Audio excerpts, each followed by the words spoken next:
Well, hello. Let's check out the third quarter 2021 National Economic Overview by Dr. Elliot Eisenberg, PhD of the MLS Partner Economist. Despite early hopes for a spectacular Q3, cases of the Delta variant of COVID-19 began to rise throughout July and August, and economic projections progressively worsened. We are likely to end up with 21 Q3 GDP growth around 3%, which is quite disappointing compared to the 7% we initially forecast. Some of the pent-up demand for consumer spending that we were unable to satisfy in 21 Q3 will shift forward in 21 Q4, so all is not lost.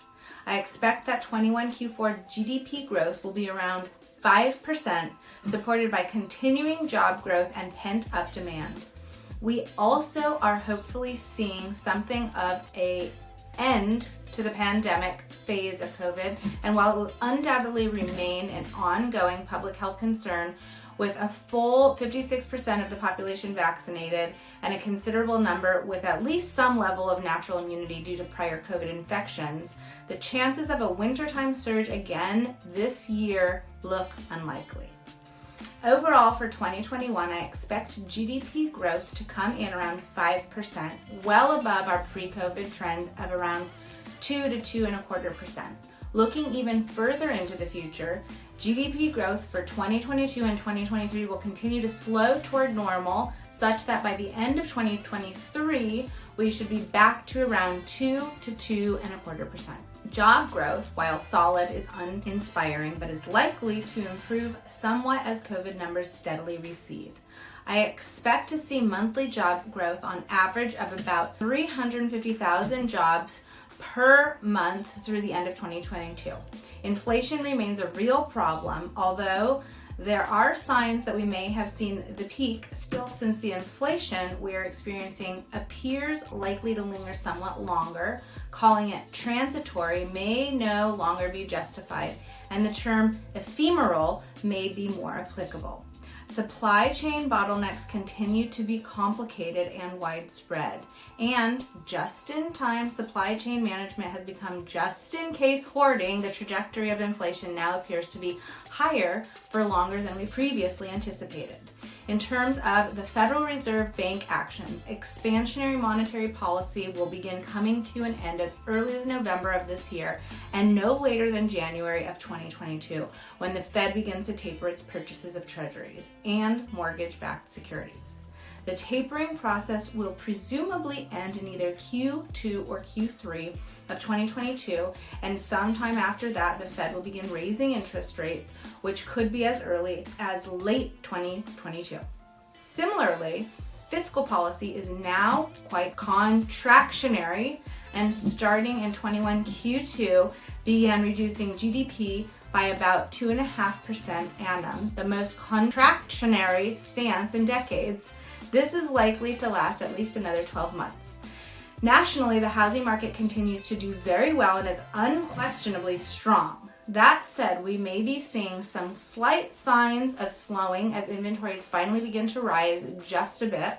This is more indicative of a market that is settling into a normal, healthy pattern instead of the frenetic pace we saw in the last half of 2020 and the first quarter of 2021. Year-over-year metrics are already suffering simply in comparison to the overheated market we experienced last summer and fall. Prices will remain strong, although likely will single-digit price appreciation going forward. As COVID case rates continue to improve, consumer spending is going to continue to shift from goods to services, and interest in housing will slow. However, as single-family residential housing continues to become a full-fledged investment asset class, capital and Wall Street money will continue to pour in, ensuring that the housing market remains solid.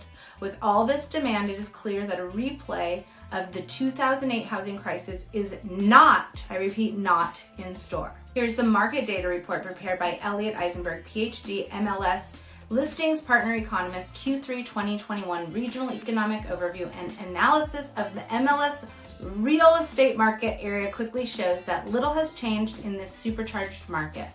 many jurisdictions are seeing comparable price appreciation to what we have seen nationally in the range of 16 to 17%. Most properties still sell at a premium above the original listing price, and generally properties remain on the market for 10 days or less. What we have seen over the last few months, however, are hints of a return to seasonality and some slight gains in inventory. Of note, this quarter there were instances of significant differences in price appreciation, ranging from small gains in price in Monterey County to much higher levels in Santa Clara and San Benito. Because we are still trying to sort out the noise caused by last year's heavily pandemic-influenced data, it is difficult to determine if there is indeed real meaning in the differing price appreciation levels. This is certainly something that bears watching, especially as the market continues to return to a normal seasonal pattern. As we look to influences on the housing market over next year or so, there are several that stand out as having an outsized impact on the MLS listings area. Let's begin with the work from home phenomenon. Across the nation, many employers, with a few notable exceptions, are calling employees back into the office on at least a part-time basis. Pre-COVID, about 5% of employees worked from home. Most estimates are that we will ultimately settle out at around 15% work from home. What is important is that we will see shifting in the job market as employees who are committed to working from home on a permanent basis look for an employer who will accommodate that.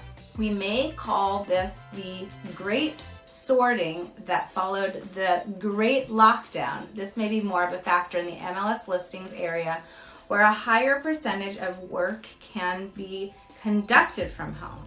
This suggests, all else equal, that the MLS listing area should continue to benefit from work from home because of proximity to the tech hubs in San Francisco Bay Area and Silicon Valley areas. Another factor is that data through 21 Q2, the most recent we have, shows that household net worth continues to increase for a variety of reasons. These increases are even greater in households with ties to tech industry, as tech has done extremely well during the pandemic, leaving many families with healthy retirement accounts and good investment portfolios. In summary, Dr. Eisenberg comments, this market continues to surprise and delight despite tight inventories and simply staggering levels of price appreciation over the last several years. We see little, if any, let up in buyer demand for homes, regardless of the obstacles they must overcome. This may be due, at least in part, to a general acknowledgement that work from home in some form is here to stay, and that the communities included in the MLS listings area provide excellent opportunities for work from home employees who want the ability to easily go into the office on a hybrid basis. And here are the numbers for Santa Cruz County. In Santa Cruz County, median single-family home prices rose 14.3% over 20 Q3 to $1.2 million, while the average price rose 12.2% to $1.353107, while closed sales were nearly flat compared to last year. Rising prices pushed sales volume to nearly $800 million, a 14.3% year-over-year gain, and just slightly below last quarter's record level. Dr. Eisenberg comments, it's remarkable that sales activity, despite the rapid increase in prices, has arguably logged the two best quarters since mid-2015, and the inventory count is slightly more than half of what levels were then. New listings compared to last year were up a meaningful 17.9%, but inventory levels remain challenging for potential buyers, with just 294 active listings, a 1.5 month supply of inventory. Median days on market is 11, up from 9 last quarter, but down from 13 last year, and homes generally sell for 6% more than their listing price. In the Santa Cruz common interest market, the median sale price of $705,000 was nearly flat compared to last year, but was well below last quarter's $750,000. The average price was a strong $796,527, a 10.7% gain over last year, and just a shade below last quarter, while closed sales declined by 15% compared to last year. They are still quite robust by historical standards.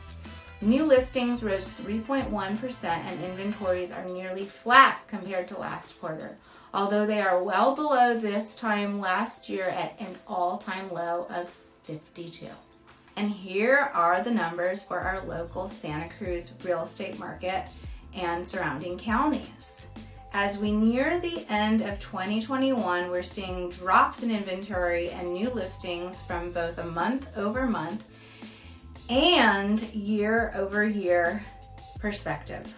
4 of 5 MLS listing counties saw year-over-year inventory drops ranging from 19% to 40%. San Benito County gained 12%. Median sale prices increased year-over-year in all counties from a modest 2% in Monterey County to a 21% year-over-year gain in San Benito County.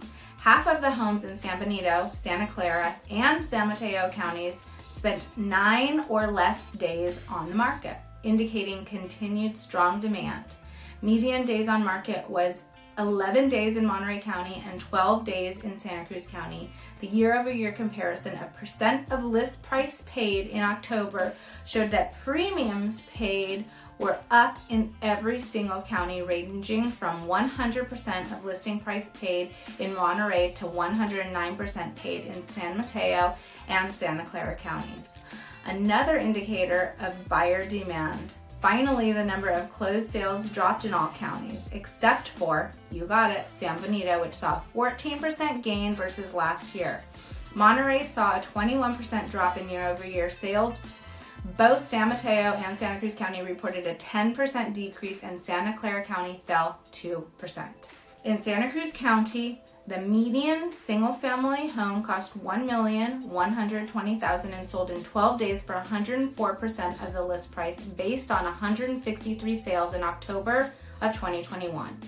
Inventory decreased by 19% from September and down 31% from October 2020, with 238 homes available compared to 346 homes last year.